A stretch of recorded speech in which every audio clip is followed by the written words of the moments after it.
You may have heard about the Quran's idea of paradise being 72 virgins, and I promise I will come back to those virgins.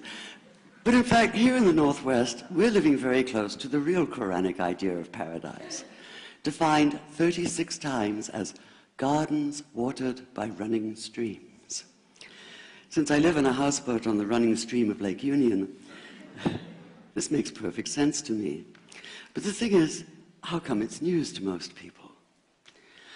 I know many well-intentioned non-Muslims who've begun reading the Quran but given up, disconcerted by its otherness. The historian Thomas Carlyle considered Muhammad one of the world's greatest heroes, yet even he called the Quran as toilsome reading as I ever undertook, a wearisome, confused jumble.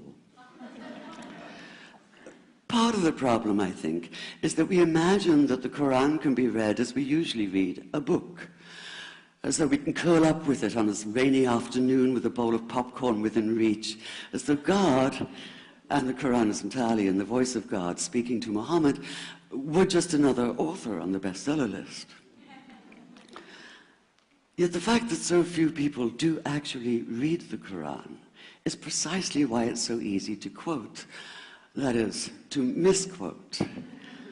Phrases and snippets taken out of context in what I call the highlighter version, which is the one favored by both Muslim fundamentalists and anti-Muslim Islamophobes.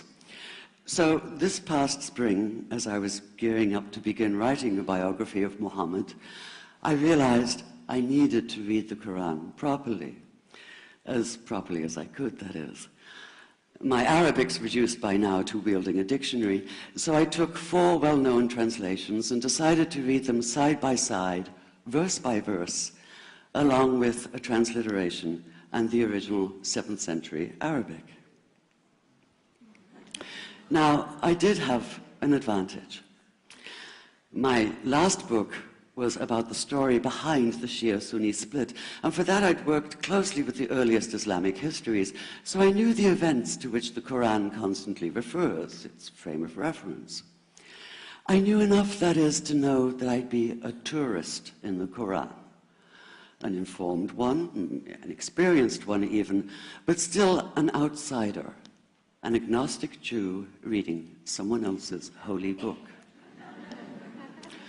So I read slowly. I'd set aside 3 weeks for this project, and that, I think, is what is meant by hubris, because it turned out to be 3 months. I did resist the temptation to skip to the back where the shorter and more clearly mystical chapters are, but every time I thought I was beginning to get a handle on the Quran, that feeling of, I get it now, it'd slip away overnight, and I'd come back in the morning wondering if I wasn't lost in a strange land. And yet the terrain was very familiar. The Quran declares that it comes to renew the message of the Torah and the Gospels, so 1/3 of it reprises the stories of biblical figures like Abraham, Moses, Joseph, Mary, Jesus. God himself was utterly familiar from his earlier manifestation as Yahweh, jealously insisting on no other gods. The presence of camels, mountains, desert wells and springs took me back to the year I spent wandering the Sinai desert.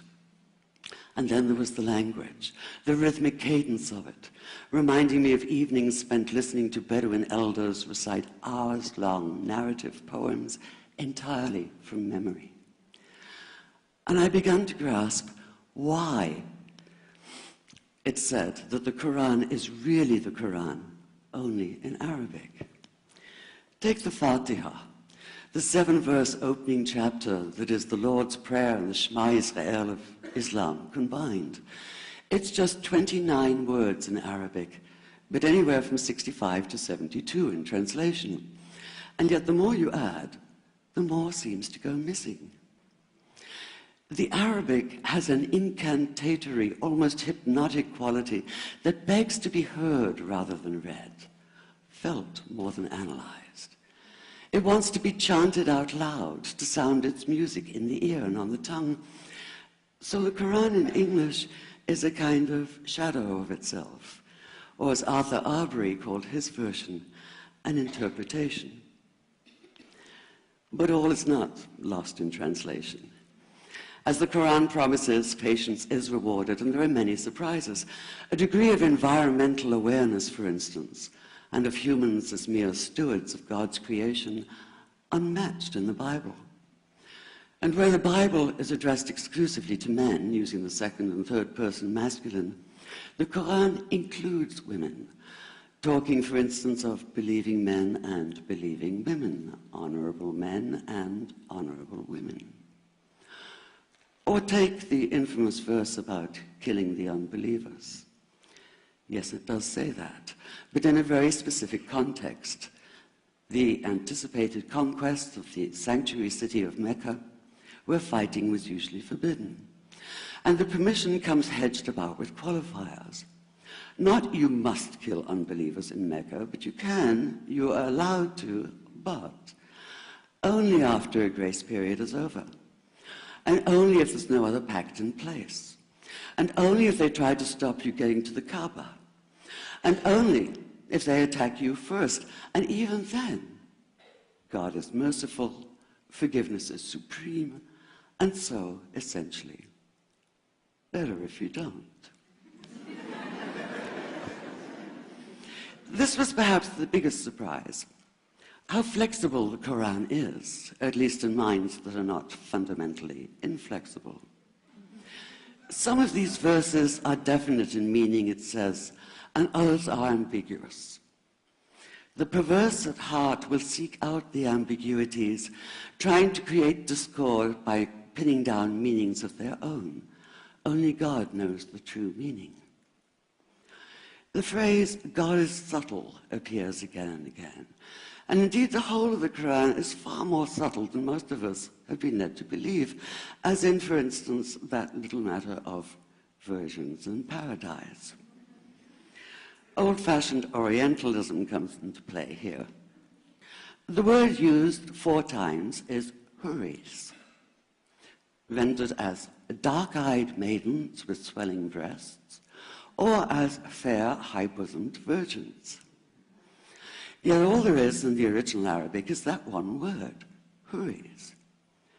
Not a swelling breast or high bosom in sight. Now, this may be a way of saying pure beings, like in angels, or it may be like the Greek kos, or kore, an eternal youth. But the truth is, nobody really knows, and that's the point.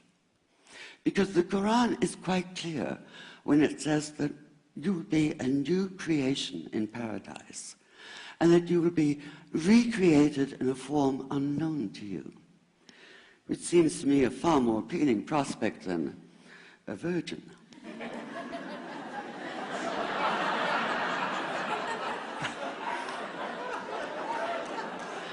And that number 72 never appears. There are no 72 virgins in the Quran. That idea only came into being 300 years later, and most Islamic scholars see it as the equivalent of people with wings sitting on clouds and strumming harps. Paradise is quite the opposite. It's not virginity, it's fecundity, it's plenty, it's gardens watered by running streams.